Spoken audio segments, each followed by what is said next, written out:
महाराष्ट्र राज्याला हादरवून टाकणाऱ्या भोंदूबाबाचं आता पुणे कनेक्शन समोर आलेलं आहे।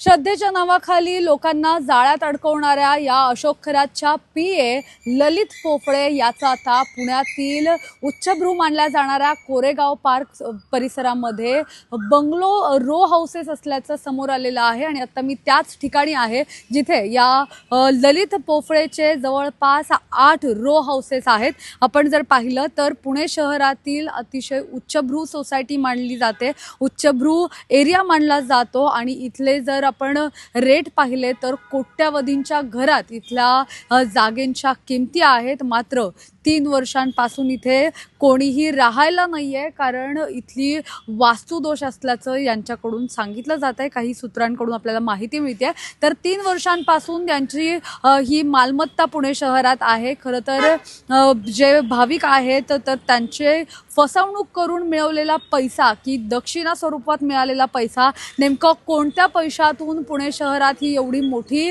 मालमत्ता या पोफळेने तयार केली, हा प्रश्न आता सगळ्यांना उपस्थित झालेला पाहायला मिळतोय। कोरेगाव पार्क परिसरातली लेन नंबर 3 मध्ये असणारा हा प्लॉट नंबर 57 आहे। आपण इथे बाहेर याच्या नावाचा फलक सुद्धा पाहू शकतो। याच्या नावाने हा फलक आहे। खरं तर ही जी जमीन आहे किंवा ही जी जागा आहे तर ही जो अशोक खरात आहे त्याचा सीए असणारा ललित पोफळे याच्या बायकोच्या नावाने आहे। त्यामुळे खरं तर ही मालमत्ता लपवण्यासाठी याचा कुठेही उल्लेख होऊ नये यासाठी बायकोच्या नावाने ही मालमत्ता खरेदी केली होती का, असा सुद्धा आता प्रश्न निर्माण झालेला पाहायला मिळतोय। आता ह्या तपास जो सुरू आहे अशोक खरातचा, तर यामध्ये दर दिवशी काहीतरी नवीन माहिती समोर येताना पाहायला मिळते आणि त्यामध्येच आता ललित पोफळेच्या पत्नीच्या नावावर कोरेगाव पार्कमध्ये हे आलिशान अशी रो हाऊसेस पाहायला मिळतात। या भागामध्ये जर आपण पाहिलं तर घरांच्या किमती कोट्यावधींच्या घरात आहेत आणि अशा ठिकाणी ललित पोफळेच्या पत्नीने इतकी मालमत्ता कशी खरेदी केली, हा प्रश्न सध्या उपस्थित होताना पाहायला मिळतोय। कुणाल ललित पोफळे हा त्याच्या प्रत्येक आर्थिक व्यवहारात होता अशी सुद्धा माहिती मिळत होती। आणि आता जर पाहिलं तर जे अशोक खरातचे तपास सुरू आहेत, जी काही त्याची तपास सुरू आहे, तर या तपासामध्ये दर दिवशी काही ना काहीतरी वेगळे खुलासे समोर येत आहेत। आणि त्यानंतर त्याचा जो सीए आहे तर त्या सीएच्या पत्नीच्या नावावर पुणे शहरात हे मोठं असं साम्राज्य तयार केलेलं पाहायला मिळतंय। मात्र ही अमाऊंट, एवढी मोठी अमाऊंट त्यांच्याकडे आली कुठून, हा सुद्धा प्रश्न सध्या उपस्थित होतोय। आणि मागील 3 वर्षांपासून जेव्हा ही मालमत्ता घेतली तेव्हापासून इथे कोणीच राहायला नाहीये अशी सुद्धा माहिती इथे राहणाऱ्या आजूबाजूच्या लोकांकडून मिळते। त्यामुळे नेमकी ही मालमत्ता खरेदी का केली होती आणि इथे काही आर्थिक व्यवहारांची देवाणघेवाण झाली का किंवा काही वेगळ्या बैठका इथे होत होत्या का, हा सगळा तपासाचा भाग आहे। मात्र याबाबतची माहिती सुद्धा आता काही काळानंतर समोर येईल।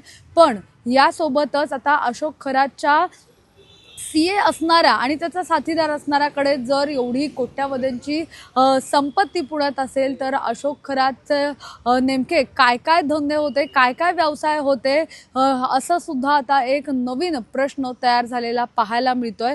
यासोबतच इथे म्हणजे आत्ता नुकतीच माहिती मिळालेली आहे तर त्यानुसार स्वतः रामदेव बाबा हे या जी जमीन आहे, जागा आहे, तर त्याच्या व्यवहाराच्या वेळी इथे उपस्थित होते।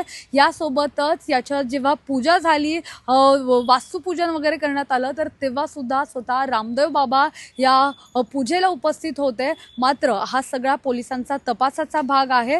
मात्र हे सुद्धा अतिशय गंभीर आहे की ज्या पद्धतीने वेगवेगळ्या नेत्यांची नावं समोर येत होती त्या पद्धतीने आता रामदेव बाबा हे सुद्धा जर इथे येऊन गेले असतील तर हे किती मोठं असणार आहे किंवा यामध्ये आता रामदेव बाबांचं सुद्धा नाव पुढे येणार का, हे सगळंच पाहणं महत्त्वाचं असणार आहे। आता आत्ता जो तपास सुरू आहे तर त्या तपासामध्ये आपण पाहिलं की काल रुपाली चाकणकर यांना SITने बोलवलं होतं. रुपाली चाकणकर SITच्या चौकशीसाठी गेल्या नाही आणि त्यानंतर नीलम गोरे यांचं नाव सुद्धा आता या अशोक खरात प्रकरणामध्ये समोर आलेलं आहे. यासोबतच अशोक खरात जो आहे तर तो महिलांसोबत बोलण्यासाठी वेगळा फोन वापरत होता, तर इतर भाविकांसोबत बोलण्यासाठी वेगळा फोन वापरत होता. अशा वेगवेगळ्या गोष्टी यामध्ये समोर येत असतानाच आता पुण्यातील हे मोठं साम्राज्य ललित पोफळे जो त्या अशोक खरातचा CA आहे तर त्याच्या पत्नीच्या नावावर समोर आलेली आहे. त्यामुळे आता नेमकं काय काय आणखी पुढे समोर येत आहे आणि पोलीस तपासामध्ये या घराबद्दल नेमकं काय समोर येत आहे हे सगळं पाहणं आता आगामी काळामध्ये महत्त्वाचं असणार आहे. कॅमेरा पर्सन अजय गांगुर्डेसह मी मोना येनपुरे, सिविक मिरर, पुणे.